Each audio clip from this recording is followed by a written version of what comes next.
Welcome to the Healthy Metal Hippie podcast, where art and wellness collide.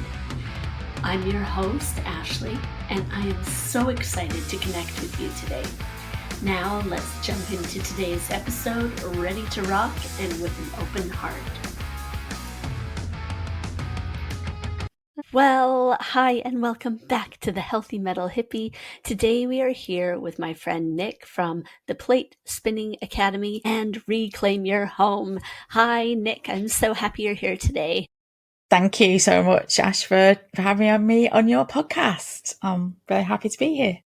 So, listeners, you may have heard the episode with Don Baxter, I don't know, a few weeks back, whenever it was. But Nick is part of the Multi-Potentialite Dream Squad, and all the girls are actually going to be on the podcast coming up. And I'm just so excited because all of us, I guess I'll include myself, we all have pretty amazing stories to share with people, amazing experience, and I think it's just become a very special group, and so I'm just really excited to talk with all of you, get to know you, share all the great things about you. And so do you want to tell us a little bit about how plate spinning, how everything got started? I will do. It's a bit of a story. Okay, so I am mum in a big blended family. And when I say big, I mean there's a lot of children. Now, we've actually only got 2 at home at the moment, but over the last 10 years, we've had up to 8 or 9 people living in the house at any one time. And that isn't everybody. So about 10 years ago, my partner's children lost their mum quite suddenly. And we were suddenly thrown into chaos with raising the 5 youngest, because he has 8 children. I have 2, although they were a little bit older.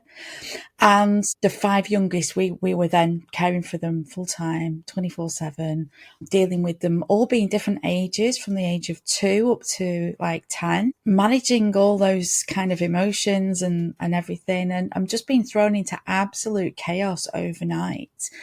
My house wasn't set up for kind of having them full time, because we were just having them at the weekends. So all of a sudden we're dealing with all of this stuff, and we got a lot of support at the time, but it was just absolute chaos. You know, it's this massive life curveball suddenly gets thrown in. Anyway, so kind of, a little further down the line, we get ourselves organised and we managed to put routines in place. There was a lot of food issues going on. They wouldn't eat this, somebody wouldn't eat that. They were all wanting different stuff, and it had to bring it all together to be able to do this, to be able to kind of bring some kind of balance and some kind of peace and harmony back to the house. I really had to nail the housework, get the menu plans in place, all of that. And while we're doing this, we're also running a business each. Myself, and he was my partner at the time, and now my husband. So he had his business and I had my business, and then we're suddenly trying to, do everything, spin all of the plates. So that's where plate spinning was born. I mean, I've used the plate spinning analogy for 2 decades, I think. For 20 years, over 20 years. And when I thought I was busy in the past, and this was nothing compared to turmoil that we were thrown into 10 years ago. So kind of times moved on, we moved house, we were getting straight, and it was just relentless. People think that after a period of time that everything is okay and everything goes back to being normal, whatever that is. When you're dealing with bereaved children, it's as they grow and mature, they have a new level of understanding each time. Right. So it feels like we're then having to go through all of this kind of grief again, the bereavement again, and having to manage that with so many children, all different ages, and then as they're growing. And it was just becoming so massive that we almost lost ourselves. It's so hard to kind of stay grounded when all of this is going on. And what people used to say to me was, oh my goodness, how on earth do you manage it? How do you do that? I don't know how you manage. And I had comments like, well, it's a good job you've got broad shoulders. The thing is, my shoulders are no broader than anybody else's. And from this started to come this, well, how am I managing? How am I getting to do this? And I realized actually I had these kind of logistical and organizational skills that I just took for granted. And I thought everybody else had them, and maybe they don't. So I started to then look at, well, can I offer this as, could I coach and mentor people? And over the years, it's kind of developed from helping people at home, with just getting organized at home, to getting organized at home and running a business, because I'm a business owner and it's hard. We can't just take time off. We can't just have holiday pay. We don't get sick pay. We have to work everything around, what we're doing. So it was about managing all of that. And suddenly I realized I am spinning all of these plates and making sure they don't fall to the ground. And unfortunately, in early 2020, it was just before the pandemic. It was like about the January.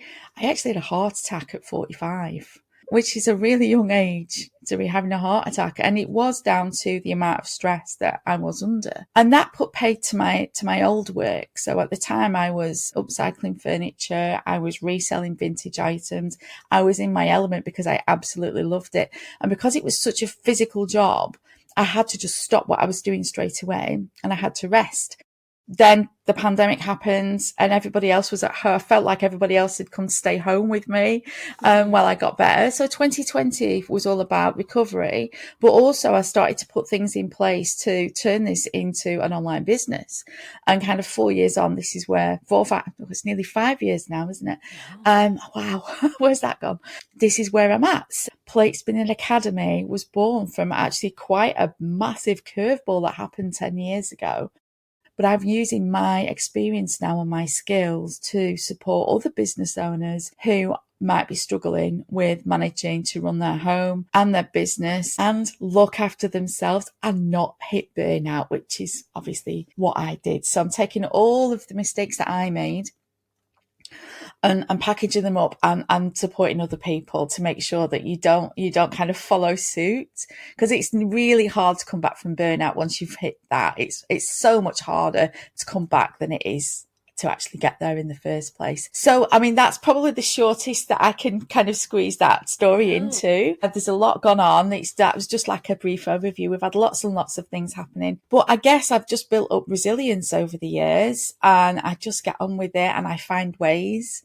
And when we come up against blocks and we come up against problems, I navigate them. We just get on. Yeah. First of all, I'm sitting here going like, I have trouble with just having one child in the house.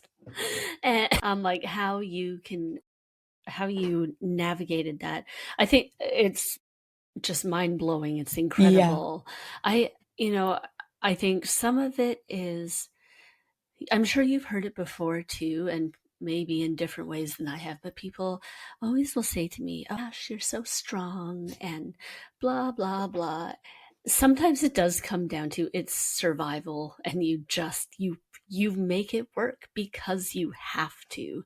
And yeah, you learn a hell of a lot going through whatever it may be, something like loss or divorce, or maybe it's having an influx of 5 additional children you didn't plan for. It's amazing. I think we forget too how adaptable human people human people can be. Yeah. I don't know. I think we are pretty amazing. I'm exhausted hearing about all that you have been up to. It's big. And when I tell people that story, quite often they're just kind of, oh wow. And then they have nothing to say because they don't know what to say. Meanwhile, I've moved on in the conversation and they're still a little bit shocked at just how big it's been.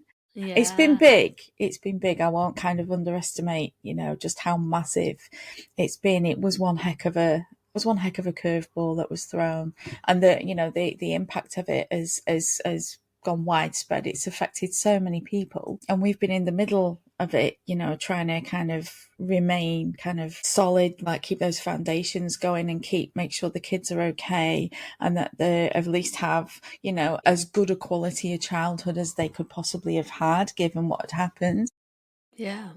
you're right. It's just about being in survival mode. But at some point, you've got to move from survival.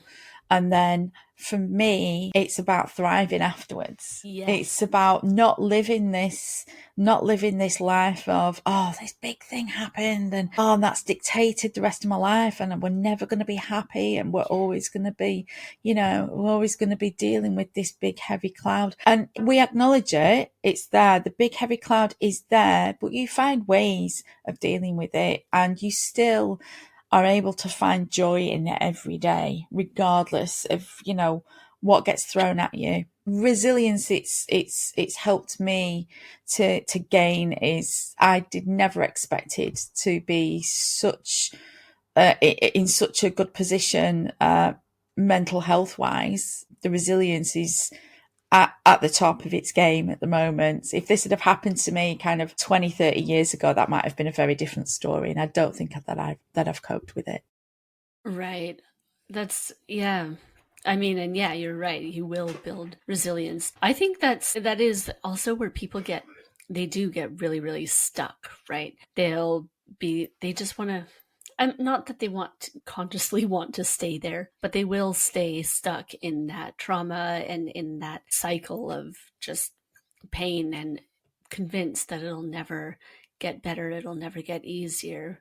And then I think yeah, when you can separate yourself from it and then kind of take a step back and look. I think it's really important that we kind of take stock on like what we've done. I like to do it at least once a year. And I guess we're in December right now, so I always like to do it. There's a few times a year I really like to do it, but coming to the end of a year especially, it's a great time to look back. And in some ways you sit there, I mean, this is on a much smaller scale obviously, but you go like, what even happened this year? What have I actually done this year? And then you look back and you can start counting all the things, and then you realize that actually you have a lot more success. You are far more resilient. You are far more powerful. You're striving to make that little 1% better all the time. And it Yeah, happens. It happens. it does. I'm a very different person to who I was even 12 months ago.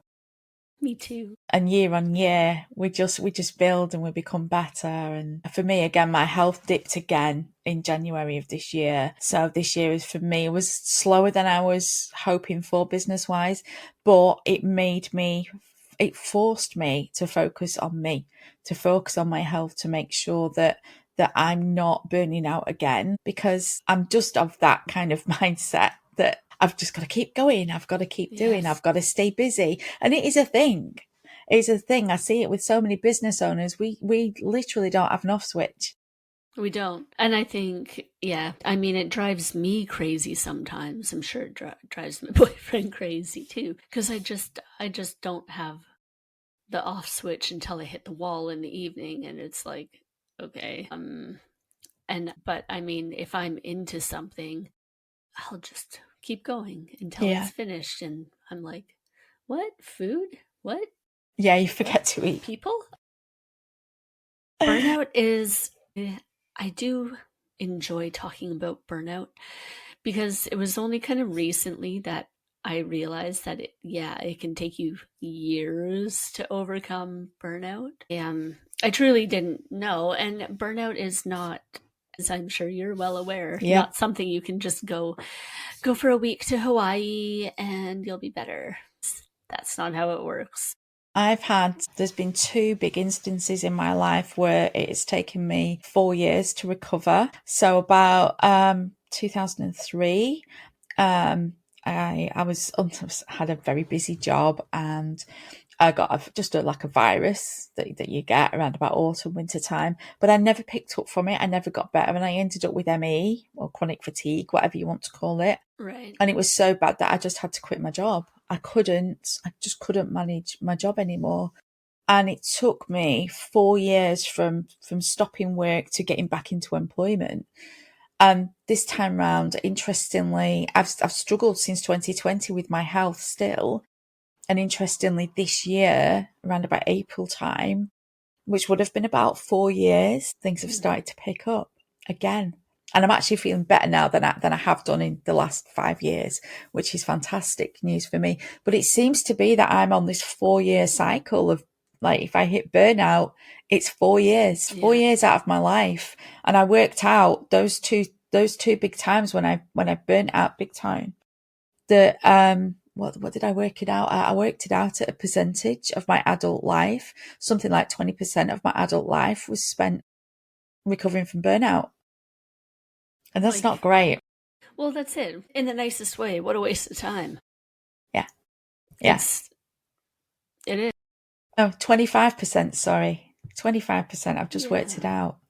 25% of my adult life has been spent recovering from burnout. It's, it's mind blowing. Just, we shouldn't be, we shouldn't have to get to that point. And I say, and so I think I say have to because I think there are circumstances that you do just get that pressure, right? From your work or from your life, everything else in life, that you do just kind of get forced down that path in some ways. I mean, it's awful. I know. I feel in some ways I'm still in recovery mode from a job I had in Canada like 5 years ago. Yeah. And I mean, not to mention everything else that's gone on the past 5 years. It's like, it's very, very difficult to get over it. And I think too, it is that kind of, I think it's like that deep inner work and deep healing that has to happen. Like like you say, it's not just a trip to Spain or Mm. Hawaii or whatever for a week. It's so much more, and really understanding how to care for yourself with your nutrition and with your sleep and finding things to nourish your creativity and your artistic side, your mind, have that social connection. There's so many pieces of this puzzle that I think work and life just kind of cracks it all up and then takes it away. And so you have to like fit those little pieces back together to like heal your body and your mind and your soul. Yeah. It's there are so many facets to recovery. One of the big things for me has been getting involved in working with a naturopath. Mm-hmm. And that's been ongoing now for 4 years. And I take herbs every day, and I take certain supplements, and that's helped massively for my body to get to a point where I can manage, my body can manage kind of everyday life. Because at one point it just wasn't functioning at all. It was, and I was really concerned that that was it for me. That is this what my life is going to be? Am I going to be confined to, having to use a walking stick all the time? Am I going to end up in a wheelchair? I just couldn't function. I felt so unwell. And you have got to, many years ago when I had chronic fatigue, they were telling me at the time, it's in your mind to get better. And there was a bit of an argument about it, but I understand it now, Mm-hmm. that you've got to change your mindset. If you want to get better, you have to change the way that you think, because you have to change your behaviors. Mm-hmm. You have to support yourself. You have to parent yourself, to get better. And you have to learn patience. I Yeah. mean, that's a big one for me. I'm not a patient person, but I yeah, think look, I am, but then there's certain things I'm not patient. I'm like, it is frustrating when your brain's like wanting to do the things and your body is not letting you. And I'm happy to say now that I think I'm pretty much there now. And what I can do now is start to really focus on my health properly. I feel like I'm at that level now where I feel like normal. I feel like myself again. That only so happened this good. year. That's Yeah. That's really, really good. I haven't had any major health anything my entire life. I mean, I have asthma since forever. I have awful sinuses. That's about it. There's still a lot to deal with, though, if it's ongoing, definitely. But it's also funny because it's been like truly forever, so I don't really know any different. So I'm like, I don't know. I think this is just what life is. But yeah, there's certain things. But okay. So on a different side, it sounds kind of counterintuitive, but running has really helped my asthma. a lot of people, and I mean, it's just trying to strengthen your lungs, right? But running, so great for it. And, disclaimer, I'm not a doctor. I'm just saying this is like, it's It's worked actually for helped you. me a lot. And It's worked for you, yeah. yeah, and in certain things like that, I've always had a pretty good diet. I was like that weird kid that came home from school and ate vegetables. Yeah. Yeah, that wasn't me.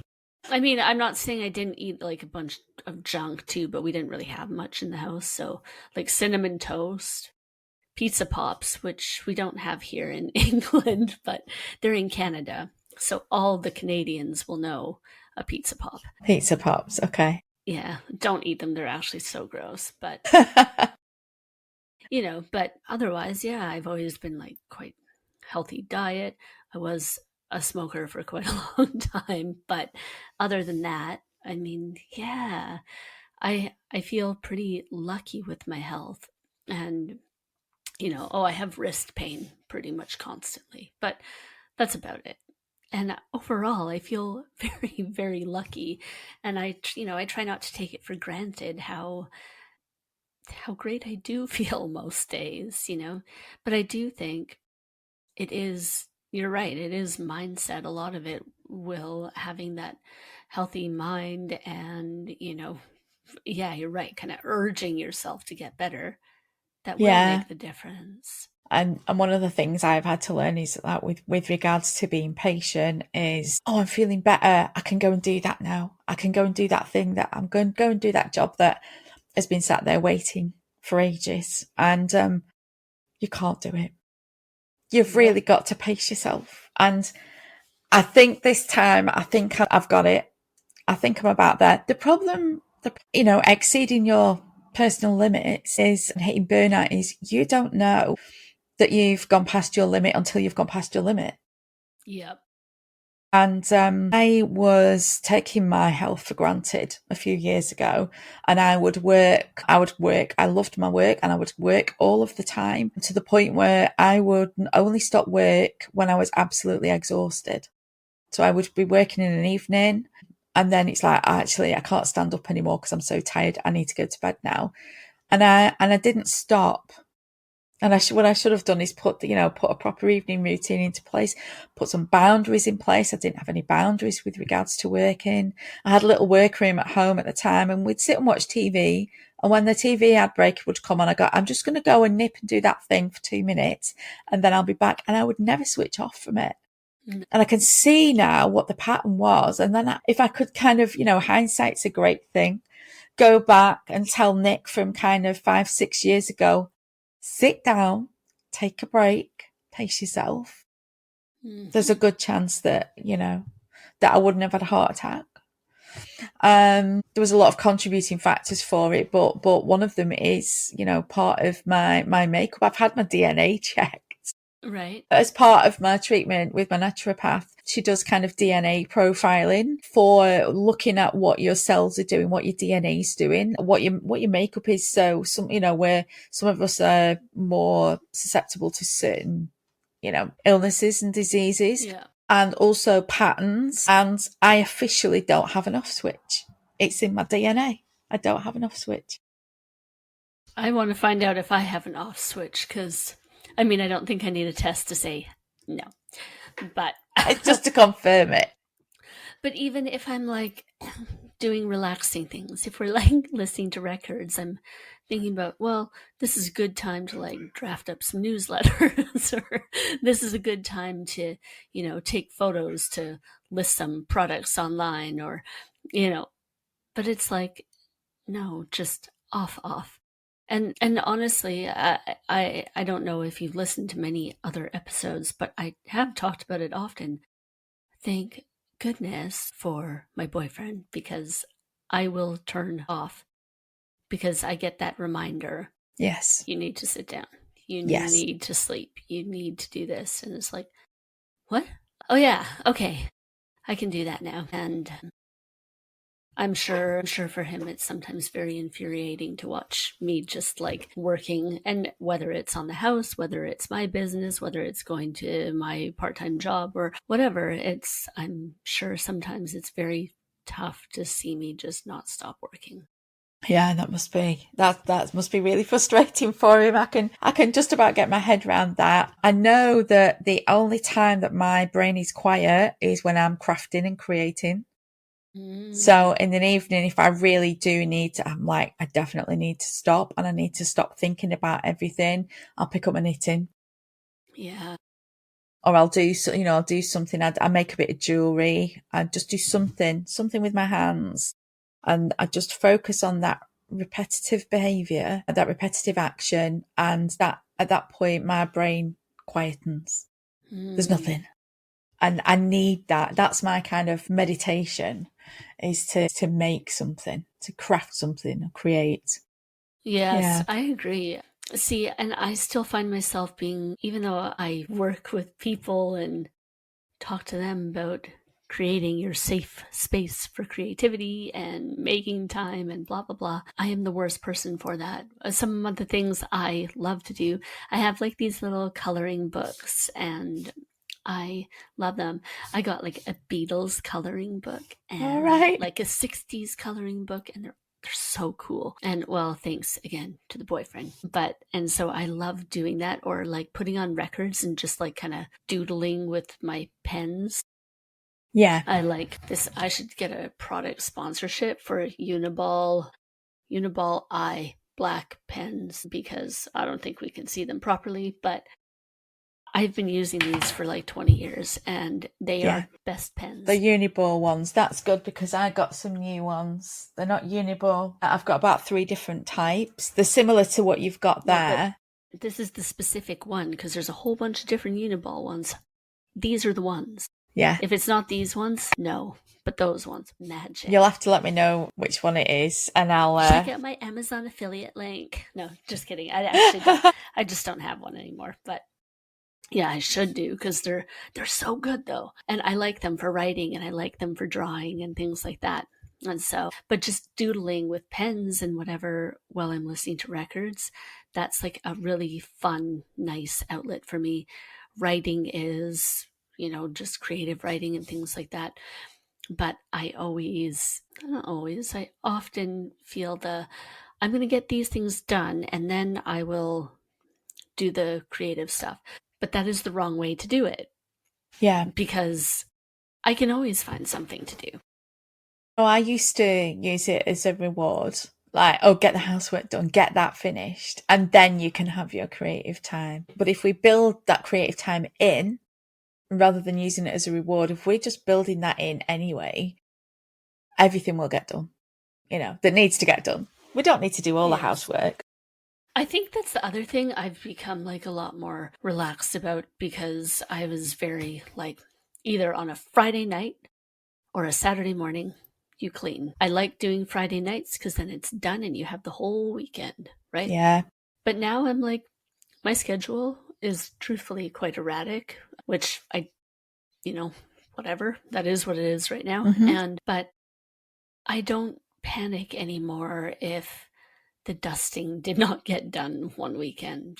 I can't live like that anymore. It's too much. And there's too many other things to do that Absolutely. are probably a little more important. Mind you, I can't leave it too long with the asthma, but No, I guess not. Well, this year I've stopped kind of getting rid of the cobwebs. And as a result, yes, we've got more spiders in the house, but we had less flies over summer. Bonus. So see, that was my excuse. I'm I'm like, giving the spiders a home and they keep. So I'm just going to leave them there. And something had to give this year. It was like, I can't do everything. yeah, And the housework has taken a dip, and I'm absolutely okay with that. The big housework rota for the year that I've got is great because you can stick to it if you want to, but if you miss something, you don't have to play catch up.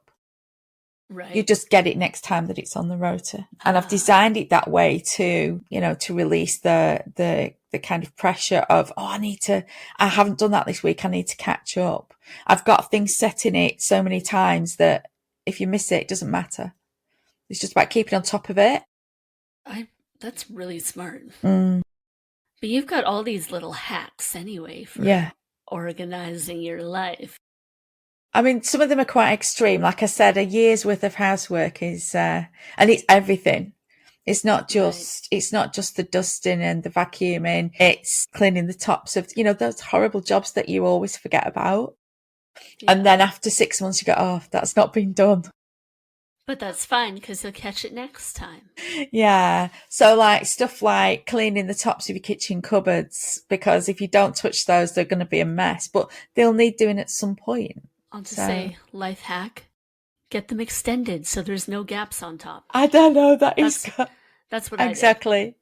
Exactly. Get rid of your horizontal surfaces as much as possible. Definitely. I've got our bedside table lampshades are this kind of conical shape, Yeah. and I'm going to replace them for straight ones because they're not going to catch the dust as much.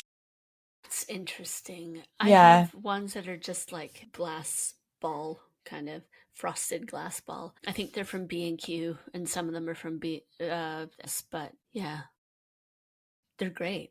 But they're Yeah. easy. You just go, and then there's not even a little like Yes. fabricy anything that you have No. to worry about. It's nice. Yeah. Well, Yeah. do you want to? Because you have an amazing book out, right? Mm-hmm. Get Life Organized. Yeah. Do you want to show and tell moment? Show and tell. So I wrote and published this last year. Can you see it there? Yeah. There we go. Yay. I'll read the tagline to you. So it's Get Life Organised. It's a work from home household management guide for business owners. But there is a bit of business in there as well. Do you, and if you aren't a business owner, it would still be useful. It would Yeah. still be useful. There's a couple of little sections in it that probably wouldn't be applicable, but mostly no, it's just if you're busy, if you're struggling to spin all your plates in life, whether you're a business owner or not, we all have such busy lives now. 21st century lifestyle expectations are not realistic. Yeah.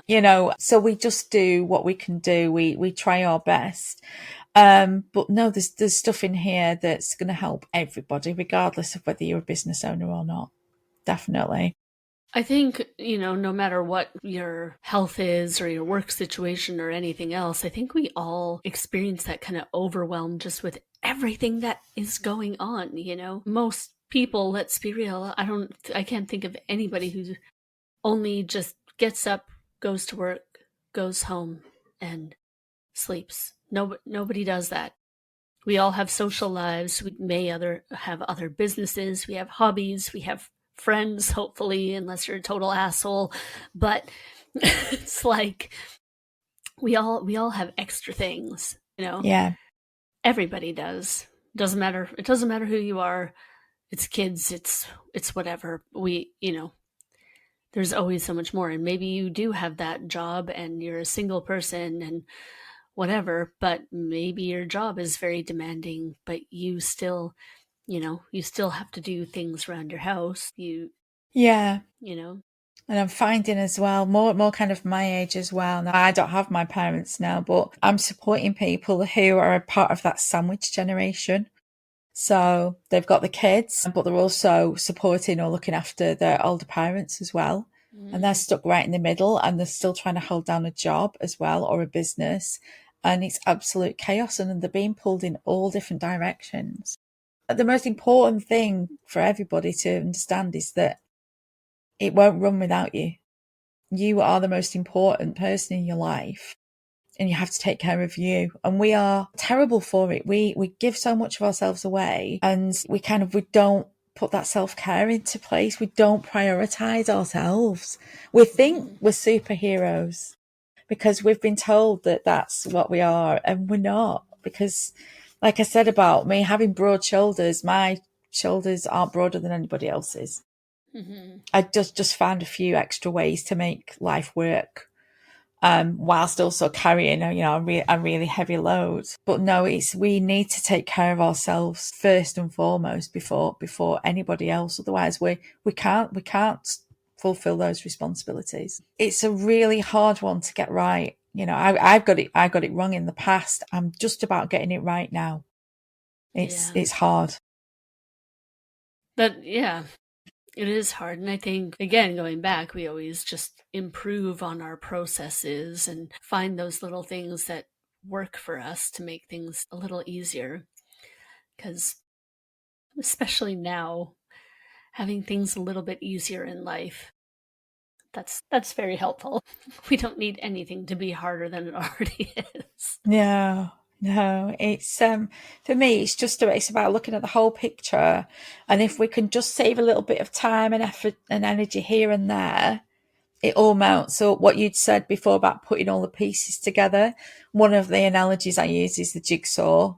Mm-hmm. So each small task that you can save time on makes up this big picture of a jigsaw puzzle that suddenly life is a lot more efficient. You've got a bit more time, you've got a bit more energy, and you're not having to constantly think about, what we're making for dinner or tea. I say dinner Mm-hmm. or tea, it depends whether you're from the north or the south. What? Well, what evening meal? Well, what we're going to make for the evening meal? Imagine having to make that decision every single day and how much time and energy that takes up, and how much you could save time and energy wise if you just put a meal plan into Yeah. place at the beginning of the week and make sure that you've got that food in and know what you're having each day. You've taken the decision out of it for the day. And I know not everybody wants to do a meal plan because it's like, oh, I don't want to eat that today. You've got to have a bit of a trade-off then about, well, actually, if I want to do all the things I want to do, that I have to stick to this. Or Yeah. it's there as a guide anyway. Yeah. I don't really meal plan. I always think that would be great. I should do that. But normally I'll buy for the week and Yeah. then I'm like, you just eat an order of date and that's life. That sounds like a good plan though. It's, That sounds like a great plan. and I know lots of my fitness friends and things like that, they'll do all their meal prep for the week and they'll do like a week of breakfasts. And my breakfasts are pretty standard, right? Because like I usually just eat a bunch of vegetables, going back to my childhood veggie Yeah. love, and some eggs, maybe like a chicken sausage with it, Yeah. and a piece of toast. Yeah. That's about it. And so that's breakfast. Oh, and an apple. And then usually I don't eat till dinner, and then that's already set. And I shall have a salad with dinner. And usually I am pretty boring. It'll be like, here's a piece of fish or a piece of chicken or something, and maybe I'll have lentils or rice or a potato with it. Yeah. Boring, but it's healthy and Oh, it it's works. healthy. It's good. It's good. I'm happy to eat the same stuff on a regular basis. I feel like our food takes up too much headspace. Mm. It's not, and it's different to putting a housework rota in place. Because, like I said, if the vacuuming doesn't get done this week, do you know what? It's not, the sky's not going to fall in.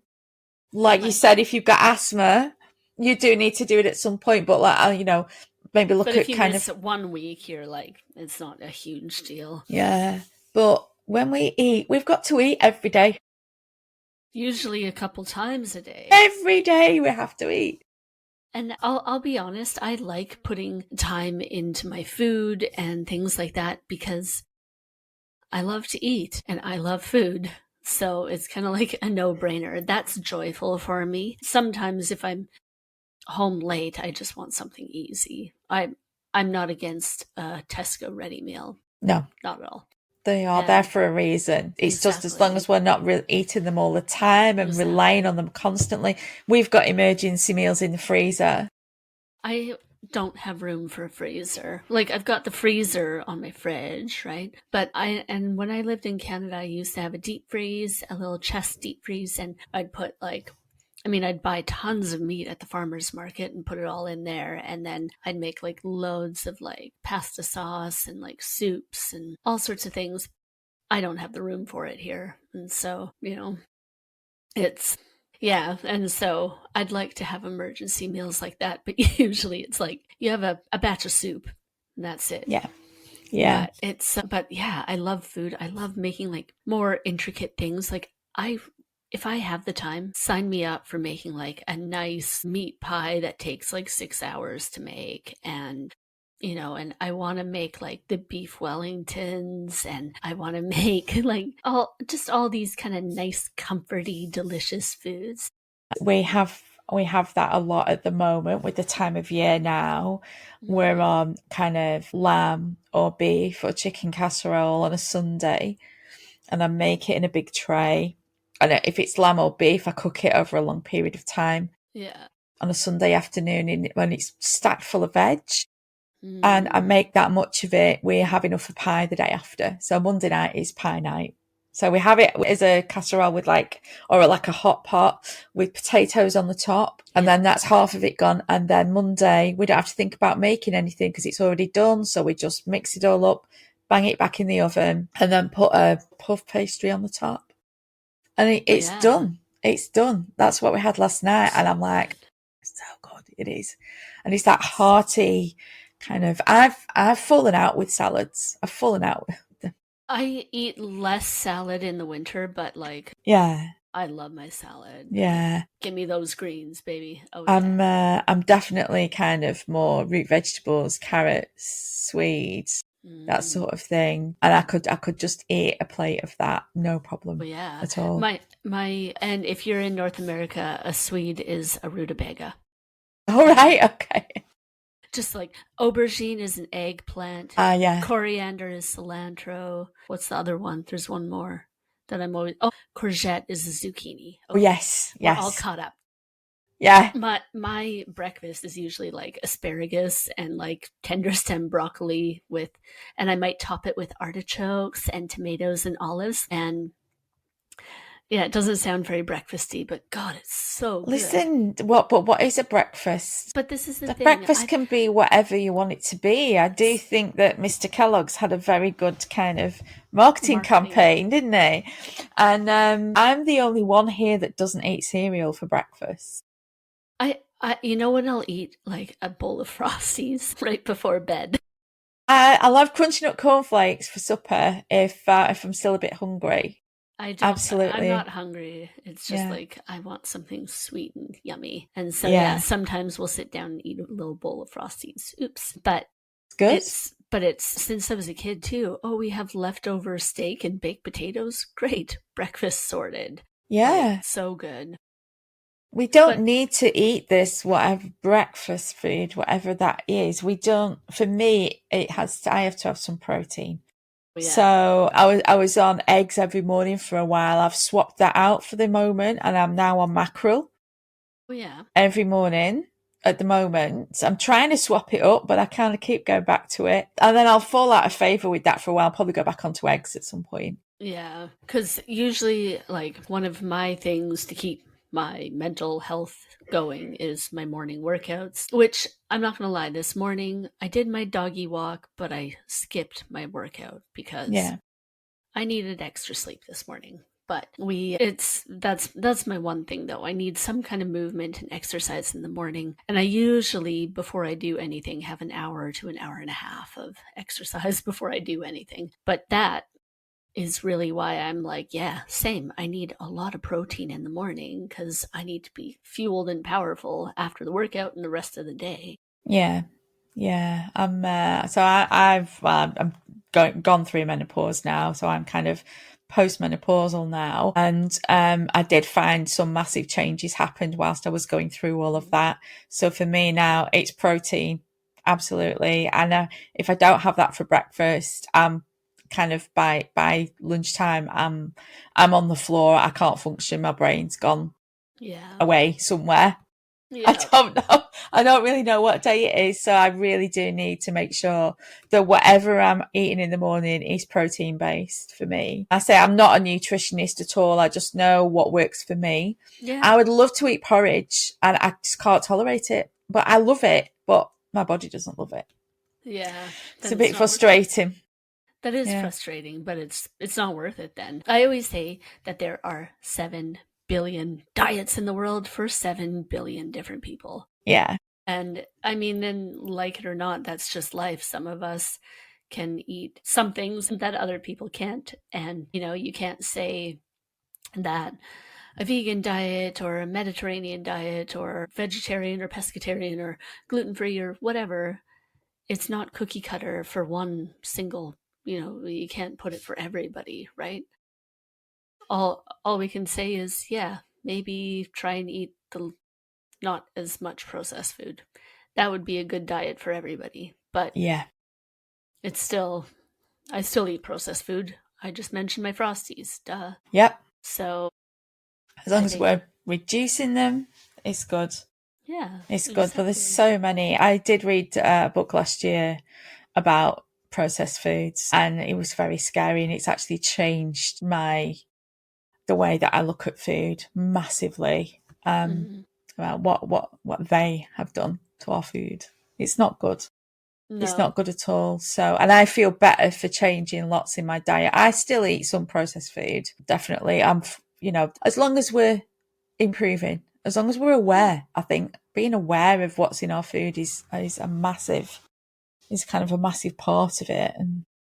But it's hard when you're busy. You're busy whether you've got one child or more, or Mm-hmm. you haven't got kids. We are all busy, and we're up against it because if we're busy and if we're working to a budget, processed food is there. It's cheaper and it's easy to cook and it's easy to eat. Who Yeah. wouldn't want that? But really, what's in it isn't great. The payoff or the trade off is not.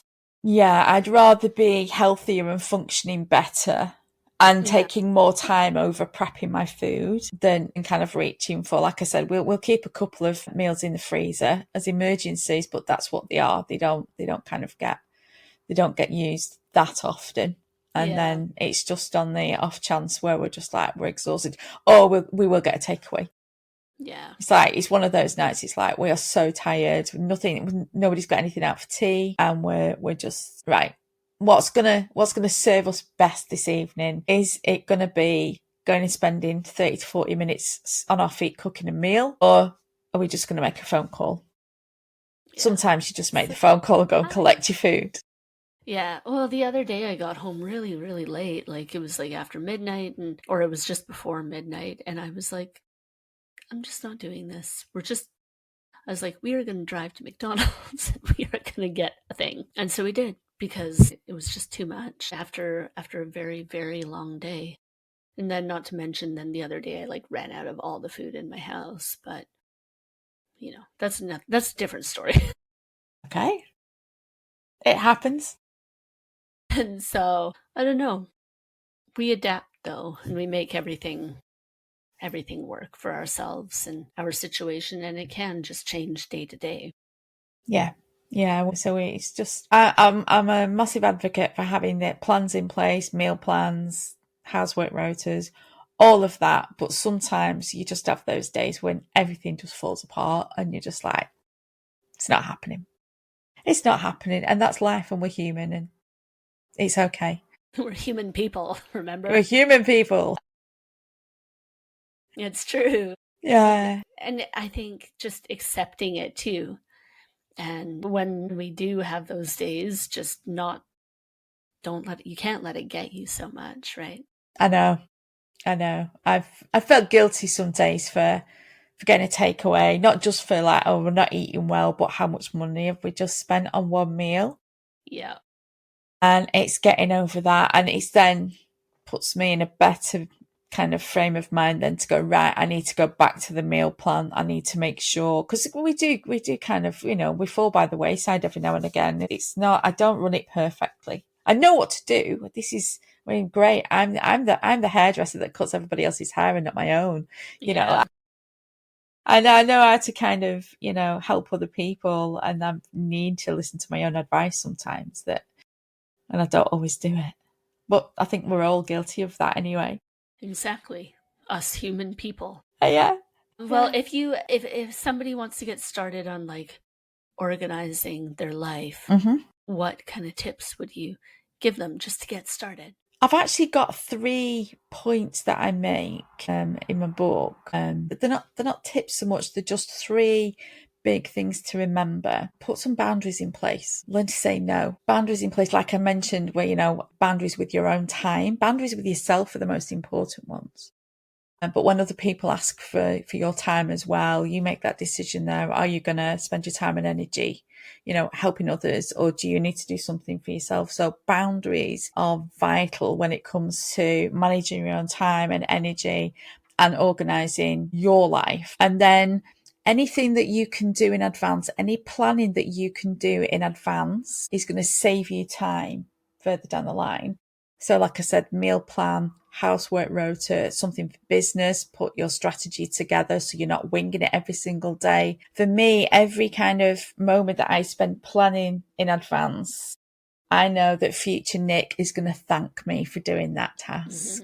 So anything that your future self is going to thank you for putting those foundations in place and putting those in that plan, strategy, whatever it is into place, I would say get that done.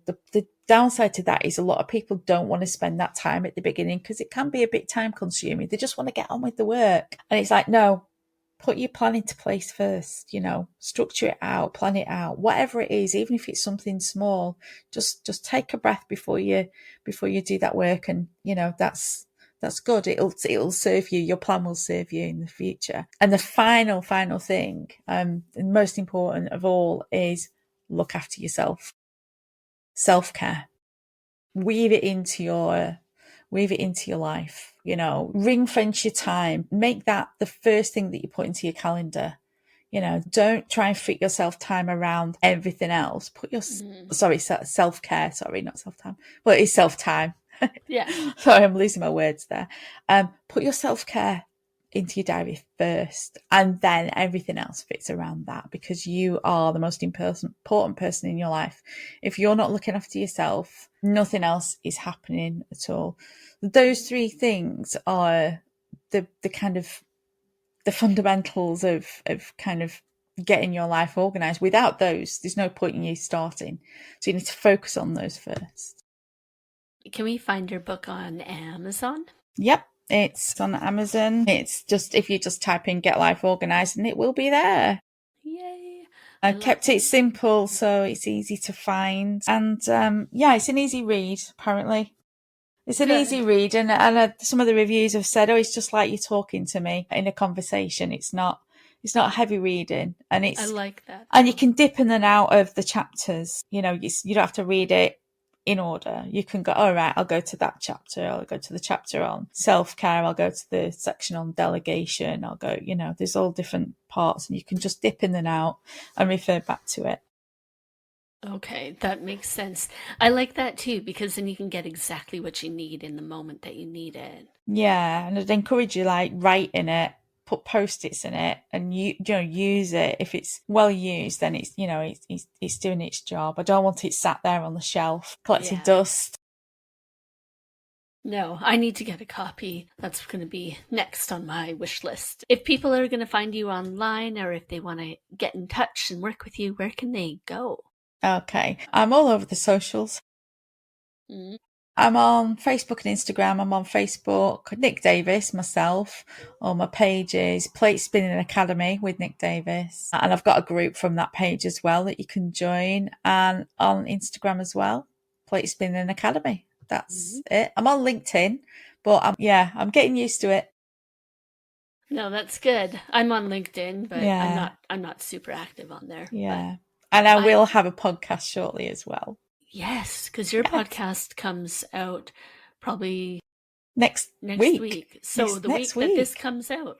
Is it? Okay. Hell yeah. Yeah. So the Monday the 9th of December, my podcast launches.